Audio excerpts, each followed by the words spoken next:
Hi everyone, welcome to another monthly wrap-up and welcome back to JKK Reads. It is June 9th. May is decidedly over and I need to talk about all the books I read. So I read, oh god, 11? 1, 2, 3. Yes, 11 books in May and we're going to talk about them. I'm going to start with a reread, not included in my ranking. Not going to include it in this ranking, not going to include it in my end of year ranking because it would sweep. It was Bright Young Women by Jessica Knoll.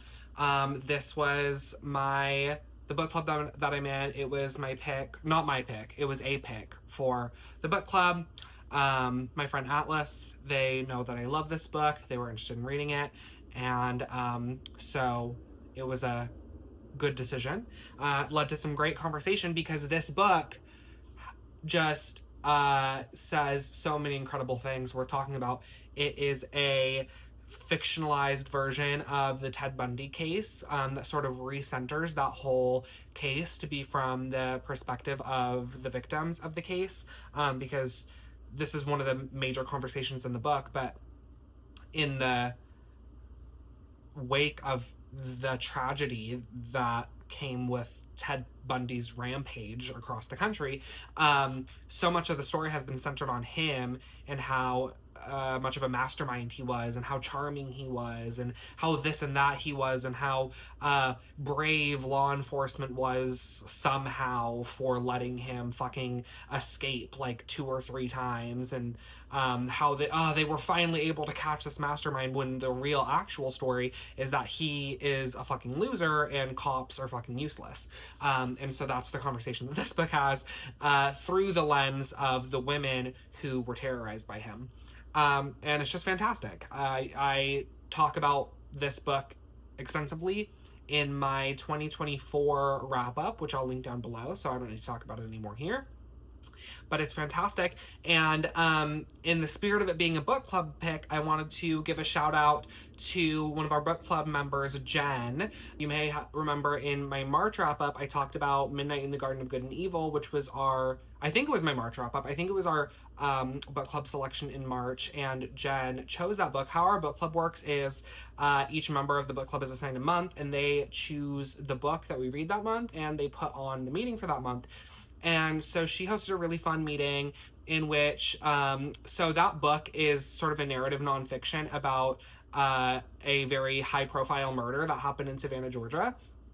And so she had the really great idea of having someone who was a kid when that murder took place call into our meeting and like talk about it, and we were able to ask her questions, and then Jen also like had a bunch of like great snacks and great food that was like mentioned in the book, and like really like curated a theme and a vibe for the book club that was just so fun. And she just started a Facebook page, which I'll link down below. I don't have Facebook, so I can't like post pictures or anything, so I can't access it, but I'll link it down below and you can check it out. But Jen has been in book clubs for years. She has like a bunch of experience hosting book clubs and being part of book clubs, and she has a lot of really great ideas for putting on book clubs, and she's created a Facebook page, again linked down below, where people can join and share book club ideas and things like that, and it's all really fun. So if you are interested, so if you have a book club, you're looking for book club ideas, wanting to share your book club ideas, click the link down below and join that community.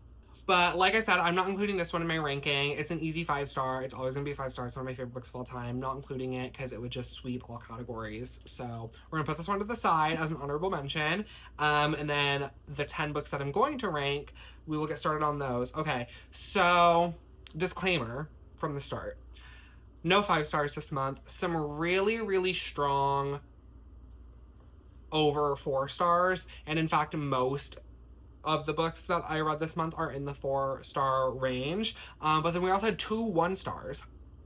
Gag it. I'm very upset, and I don't really know how I'm ranking them one above the other, because one of them I couldn't even finish, and one of them I had the displeasure of finishing, and like just hated it so much. So I don't know, like, is the one that I couldn't even finish lower than the one that I did finish?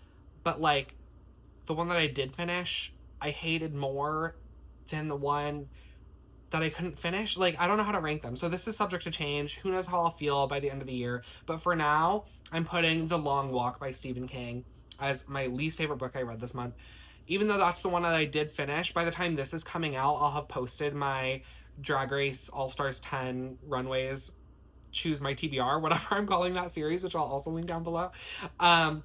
But I read this for that, and I'm not going to go into detail here because, like I said, there's a whole vlog in which I think 30 minutes of that vlog is just me talking shit about this book. So if you want to see that, go click down below.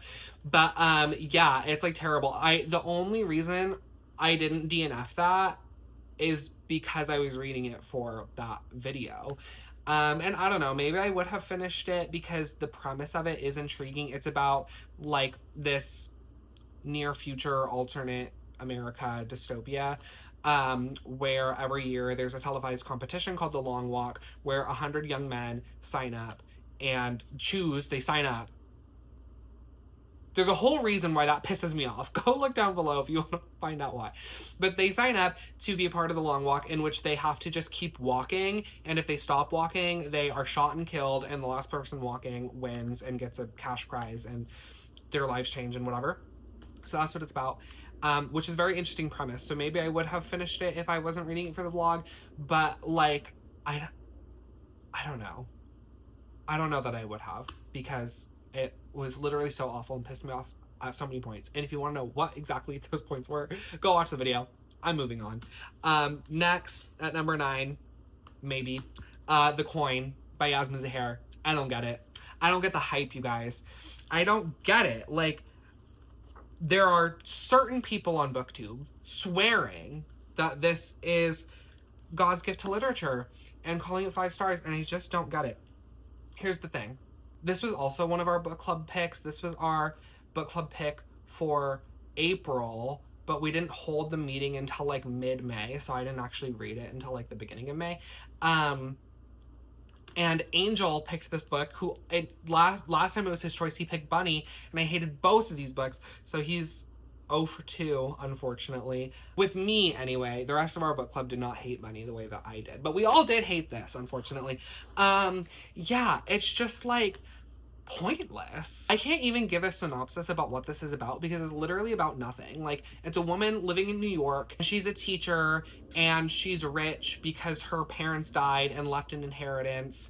And she just like is a bad person, and like that's the whole point of the book. And like at some point she starts scamming people for Birkins, and like that's a plot point. But like by the time I DNF'd this book, before we actually got into the plot of her like scamming people for Birkins, because like whatever, she's a shitty person in New York, and then she like goes to Paris to start scamming people for Birkins, and there's like a whole chapter when she lands in Paris, and the entire chapter is just like explaining in detail how to check into a hotel, and I just said, oh my god, I don't care. And I put it down and I just couldn't put it back up again. And like, okay, so like that's sort of what it's about. But it's like she just like is the worst, most insufferable New Yorker alive. And I don't have to like a character to enjoy a book. In fact, I think it's so fun if I don't like a character when I'm reading a book. But like this character is just like so bored in her life. Like she's just rich and she doesn't really have to have a job, but she like becomes a teacher just because. And she like does so many appropriate things and crosses so many boundaries in her job. Like at one point, she has her students write in journals, like do writing exercises in their journals, and she doesn't let them take the journals home because she doesn't want the parents to find out what exercises she's giving them. And so she like just keeps the journals, and she's reading one time, and in it one of the kids says that he's considering taking his own life, and she just doesn't do anything about it. And she even says, as she's talking about that she just like hopes nothing happens of that, but she takes no action. And then at one point she goes to school and feels very awkward in class because she the night before had a sex dream about one of her students, and neither of these things are ever brought back into the story, and they're not examined by her, they're not examined by the author, they're not examined at all. It's just they just are these shitty things that this character does and these boundaries that she crosses that are not explored in any way. And it's like, why are you as an author choosing to include these things? Like, why are you as an author having your character have a sex dream about a minor, and that is just it? Like, I don't know what conversation there is to be had there, but like you're putting this in for a reason, ostensibly. So what is that reason? And there just isn't one. Like, she just does have a sex dream about a 17-year-old. And it's like, why? Like, why are you doing that? And then, like, she gets with a variety of people, like, romantically, and is just, like, terrible to them, too. And, like, my book club told me that by the end of the book, there are, like, consequences for those things. But, like, I got, like, halfway through it. And there was no indication that there were any consequences to her actions. Like, she just was a bitch and, like, was inappropriate and just, like, was shitty and was just using people to observe them. Like, that's the whole reason that she became a teacher. That's the whole reason that she was had these series of paramours, was just, like, basically to, like, observe human behavior. And I feel like that's what this book was trying to be, like, a very, like, observation of human behavior, pretentious, blah, blah, blah, blah, blah. Like, New York culture is so this, so that, like, but you're not really fucking saying anything. Like, you're not like, you're just showing a shitty person be a shitty person, and that's it. It pissed me off. Okay. But those were the only losses this month, because from everything else that's to come, these are all 4 stars going forward, 4 and up. So on average, this was a pretty strong month, but I didn't have any 5 stars, which is a bummer. And I had 2 1 stars, which is a bummer also. But okay, so next on this list, huge gap between those 2 and this one. This is a solid 4-star, Pole Position by Rebecca Caffrey, I think is her name. This is full on gay smut, which I did not think it was going to be. I didn't think it was going to be as smutty as it was. But yeah, truly full on gay smut about these 2 not NASCAR because they're British, but like whatever the British version of NASCAR is. They're 2 race car drivers. And they are on the same team. I've forgotten both of their names at this point, but one of the main characters is like an established pro in the sport, and then his teammate gets an injury or something, and has to drop out of the season. And so, like, this up-and-comer takes his place, and the new guy is, like, he's, like, been in the sport, and he's, like, has a degree of fame, but he's, like, very scandalous. He's always, like, in tabloids, being seen at bars, being seen taking guys home, and, like, being drunk, and generally being messy. And then the other main character, sorry, I don't remember their names, but the other main character, he, like, is very professional, and so there's, like, a tension there, and they already kind of, because they're so different, they already have their preconceived notions about each other, for good or for bad.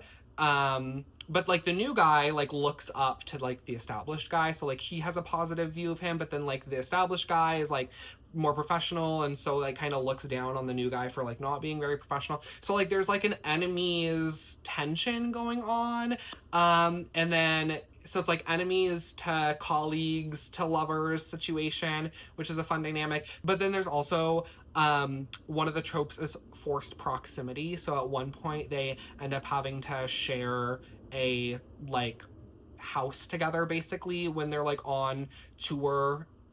Like, they weren't able to get a hotel for whatever reason, so they end up getting, like, an Airbnb type thing, and they have to share it. So there's, like, a forced proximity trope there, which I enjoy. And so it has, like, all the right tensions, all the right dynamics, all the right tropes that work for me. And then, like, there is a wholesome romance that develops, and then, like, there are, like, personal relationships that they have with other characters that are not dirty. Like, they're people, they have family. Like, there are other aspects of the book that are, like, wholesome and genuine, but a lot of it is just fucking pure smut. So yeah, that was fun. I enjoyed it. I had a good time. I'm giving it 4 stars.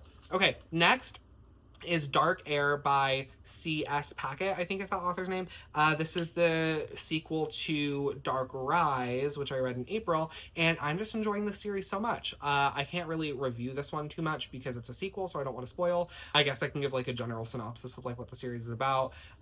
This guy, Will, his mother is killed sometime before the events of the book, and he's on the run because the people that killed his mother are trying to kill him too. And then he, like, in trying to find refuge from the people that are trying to kill him, stumbles upon this like magical world of which he is a descendant.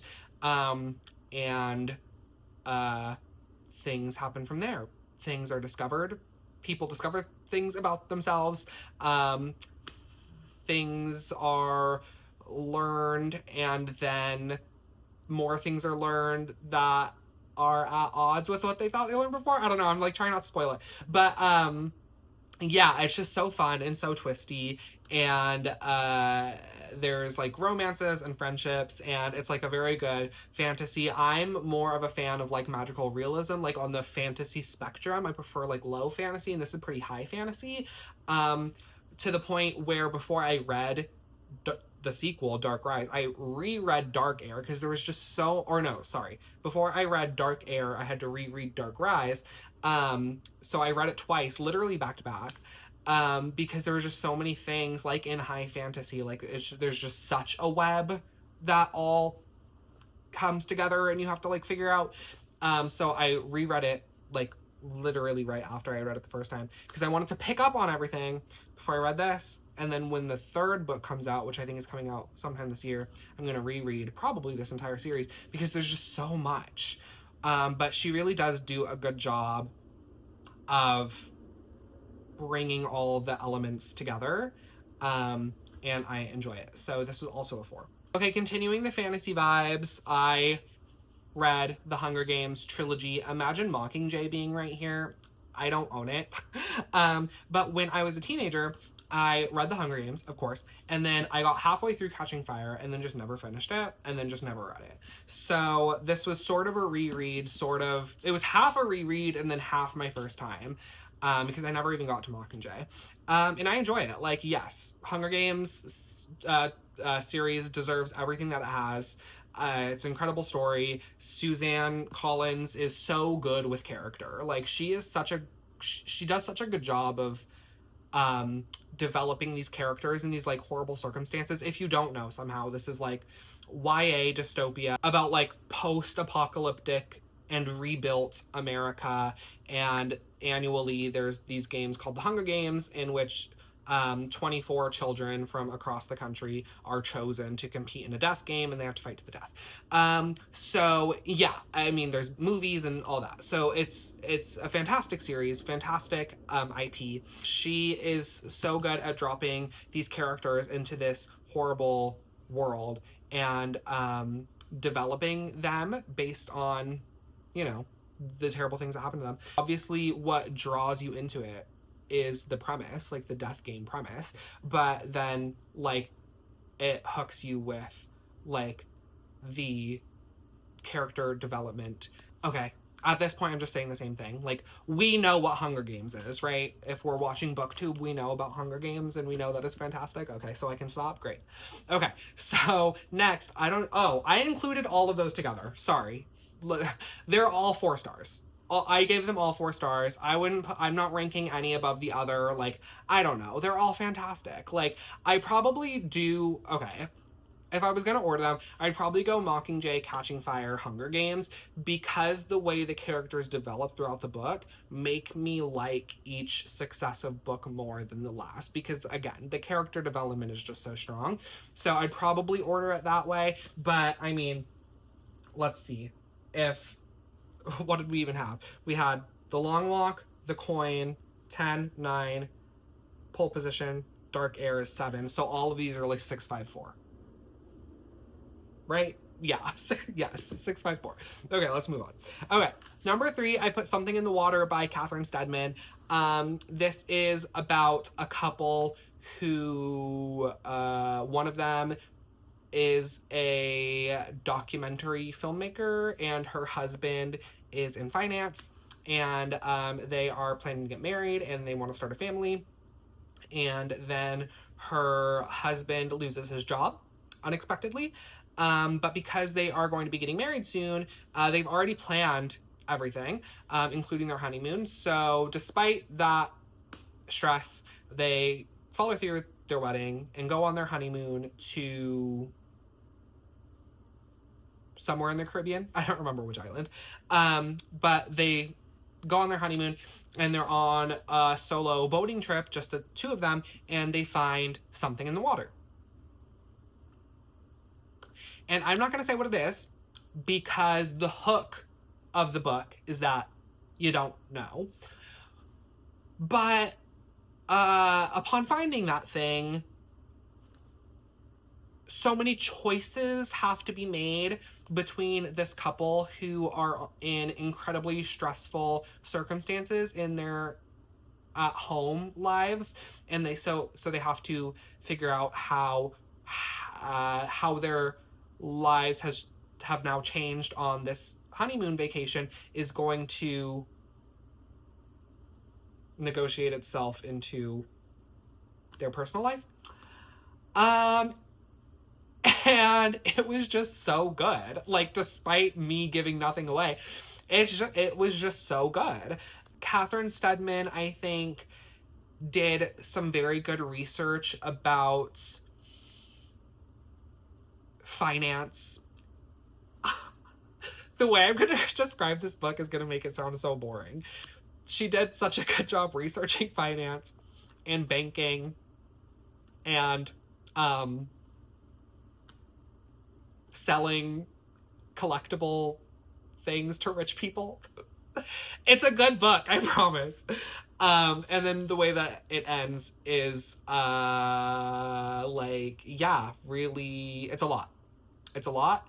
And then the final line too, has stayed with me for a while. That's why I also gave this book 4 stars, but that's why I'm ranking it higher than the rest of the 4 stars in this list, is because the ending of the book, like that final snapshot and then that final line, like sort of acting as a thesis statement to the entirety of the book that came before it, was just really impactful.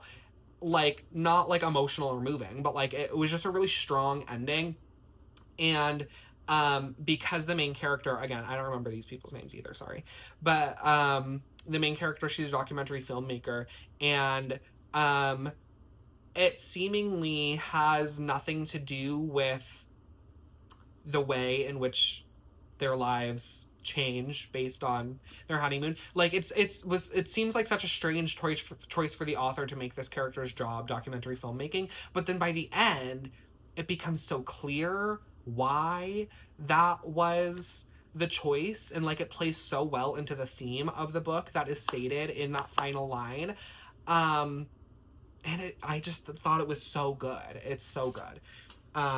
So if you're looking for a thriller recommendation that has a lot to do with finance and banking, that's a good choice. Okay, number 2, The Ballad of Songbirds and Snakes. I bet you were wondering, Jacob, if you read the original Hunger Games trilogy, did you read The Ballad of Songbirds and Snakes? And indeed I did. I gave this a 4.25. Slightly better than the original trilogy. Again, for the same reasons. Character. Suzanne Collins, off the heels of the Hunger Games trilogy, had really honed her skill at writing character and developing character. And I think that really is what is so strong about these books. Again, I said it before, I'm going to repeat myself. You come in for the plot, for the death game, for the hook, and you stay for the very strong character development. It's just great. This one is in the Hunger Games universe, but whereas the original trilogy takes place in the 74th and 75th Hunger Games, this one goes all the way back to the 10th Hunger Games and is about the main antagonist of the original trilogy, President Snow. It's about him as a young man, and you kind of get a look into what made him be so horrible in the original trilogy. And it's just great. She just does such a good job with it. So I'm going to leave it at that. But yeah, 4.25. And my favorite book of the month, still at 4.25. We didn't even get a 4.5 this month. But 4.25, Gwen and Art Are Not in Love. This was also in my RuPaul's Drag Race Runways reading vlog that I'm linking down below. So if you want to see my full thoughts, please go look there. I'll have it posted. So I'm not going to go too much into this, but I will give you a synopsis. This is set in England in Arthurian era. And it is following Gwendolyn, Gwendolyn, Arthur, Gabriel, and Bridget, and their like love quadrangle. So Gwendolyn and Gabriel are brother and sister.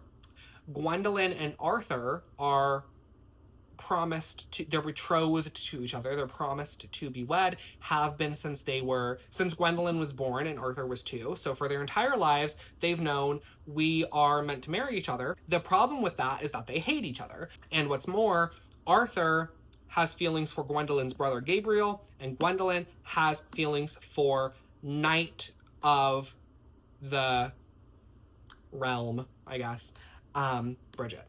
And so they're all just wrapped into each other. And it's just so much fun watching all of that untangle and unwrap. And like Gwendolyn and Arthur hate each other, like I said. So there's like a enemies to friends situation there and a fake dating situation there because they're like betrothed to each other but don't want to be together but like have to because they're royalty and like that's just how it worked. And but then they, you know, have their own feelings for other people. So there's those tropes as well. And it's just all so much fun. And I had a great time. So if you want to see more thoughts, look down below. But with that being said, here are 6 of the 11 books that I read this month. A lot of audiobooks this month. A lot of audiobooks. But here they are. And thank you so much for watching. Goodbye. And now my leg is asleep. So I have to do this for a while.